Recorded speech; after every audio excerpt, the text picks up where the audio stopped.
Hey, what's going on YouTube? Marine X back at it again. Let's have a discussion. Welcome back to the channel.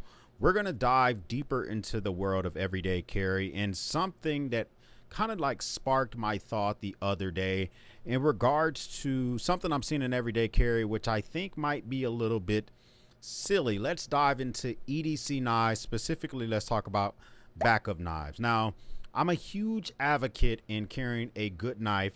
Doesn't have to be expensive, but something that can get the job done. But there's something that might be a little bit excessive. There's something that's a little bit excessive. So let's get into why carrying a backup knife might be a little bit too much. First off, here I have my overkill of drill drivers, and some of these are, some of them are kind of like screwdrivers. Some of them are drill drivers. I have, the Bosch 12 volt, which is one of my favorites to use for. I have a desk behind me that doesn't have an electric motor. It's a sit stand desk, but you have to crank it up by hand. I use this primarily to, bump that desk up and down. And I like how small it is whenever I'm putting something together that's a little bit tighter spaces, like a piece of furniture that I want to get the drill inside or whatever. Then I have the Milwaukee 12 volt. All these both have the 1/4 hex receiver on the front there, so they don't have a chuck, which is fine by me. But this one I like here, it has a little bit, although they're both 12 volt, the Milwaukee has a little bit more power. And then we also have the Metabo 12 volt, which is primarily sits inside of my truck. I travel with it, and I use this if I go to someone's house or whatever, and it kind of just lives there, always ready to rock and roll. And then if I have bigger projects, if I'm going to be going through, this is a hammer drill by Hitachi, specifically it's Metabo HPT, which stands for Hitachi Power Tool.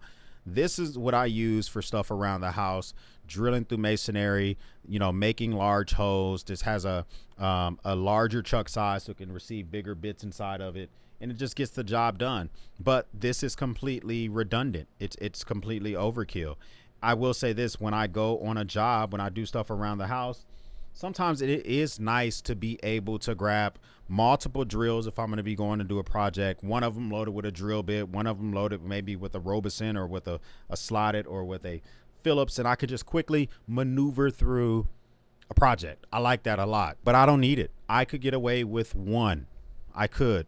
But we really don't knock people who carry multiple drills to a work site or to a project that they may have. But we do need to ask ourselves, why are you carrying a pocket knife? And specifically, we're going to talk about why do you carry multiple. So before we dive into backups, let's talk about why you carry a pocket knife. So this here is the We Knife Nitro, really nice knife. It has a bolster lock on it. We carry a knife for, it's a tool, and they can be a fantastic tool from everything from opening a package to fixing some gear on the go, busting down zip ties, cutting rope. It's versatile. You use it in your everyday life. But what's the problem with the backup problem? Here's the thing. How often are you actually in a situation where your primary knife, is disabled? How often does that happen? There's so many videos, some people I run into, whether I'm at a blade show or in real life, where they're bringing a backup knife. These are folks that are in the EDC community, but regular folks, my moms, the wives, regular Joe Schmoes, my buddies, don't carry a backup knife. Most good EDC knives are built to last. So this is the Tactile Turd Chupacabra. Both of these knives are over $200. There's no reason why either one of these knives would not be built to last. They are made of tough materials designed to handle everyday tasks.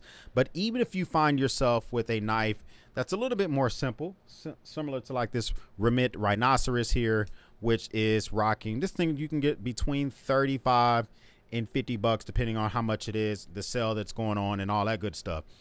I still don't need a backup to the backup. It involves something. If it involves something more heavy duty, then bring the knife that you need for that day. If you're going to be doing some, bush crafting or breaking down some animals or, banging against some trees, bring a fixed blade. Bring the tool that you're going to need for that day. But if your knife involves, if your knife use involves something more heavy duty, that's probably a job for a specially designed tool. And you shouldn't be busting down and breaking your knife to the point where you need your backup. This has always been something that kind of It always kind of caught me off guard when I hear somebody talk about the backup knife. Now, here's a couple of other issues with a backup knife specifically: the weight and complexity. So carrying a backup knife adds extra weight to your EDC. Are you carrying both in your pocket? Are you carrying it in a pouch? Now, let's just be real. We have to be real. I oftentimes will find myself carrying a pouch. This is the Nutsack Double Admin pouch. It's in leather. And inside of this, it's full of all sorts of goodies and all that good stuff. But technically, my Leatherman Free P4 has a couple of knives on it. It's me carrying an extra knife. Also normally loaded in here is an extra knife. But the reason I carry this the way that I do, so that if I decide I want to run out the house and I don't have a pocket knife in my pocket, I have this whole thing with me. But do I need to do that? No, I don't. It's complete overkill. It's adding to my weight. It's adding to my complexity.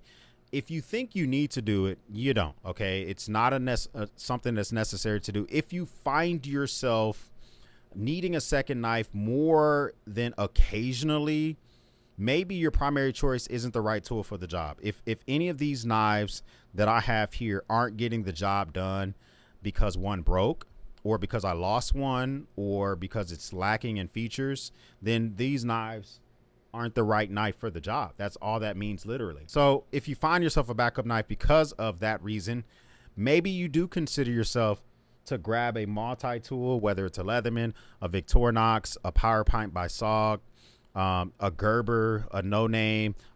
There's a lot of good multi-tools that you might be able to grab that might be more suitable for the job, and it has a knife built in that might be better for you. The second reason: legal issues. There are some areas within the country, within the world, depending on where you live, there might be laws around carrying multiple knives.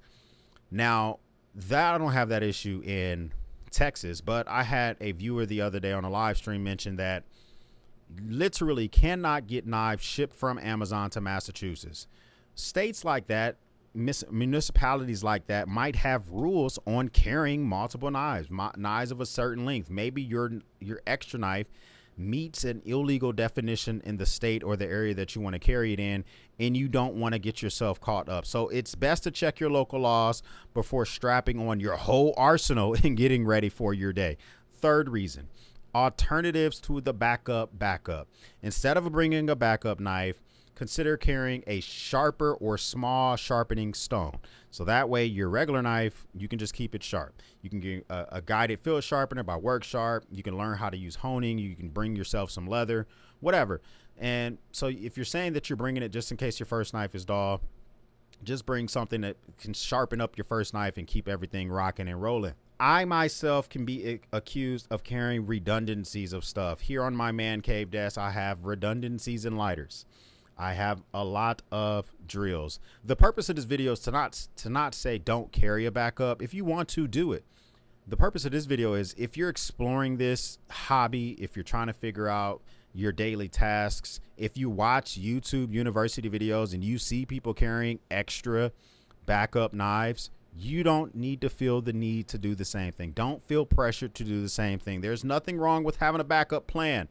But when it comes to the EDC knives, it's probably unnecessary weight, complexity, and if you meet non-EDC people, you look a little crazy when you do it. Focusing on having a high quality, reliable primary knife and learn how to sharpen it properly, I think, is the way to go. But comment down below, do you carry a backup to the backup to the backup? Are you like me? Do you got 4 drills, 7 knives, a multi-tool? I think if you take this advice, if you're on the fence about it and you don't want to actually do it, this is going to serve you in the long run. If you're your first time stopping by, hit the subscribe button. I would love to have you part of the battalion. If this is not your first time stopping by and you do carry a backup to the backup, well, thank you for watching me run my great. Continue to carry your backup if that's what you want to do. For everyone else, we'll speak soon.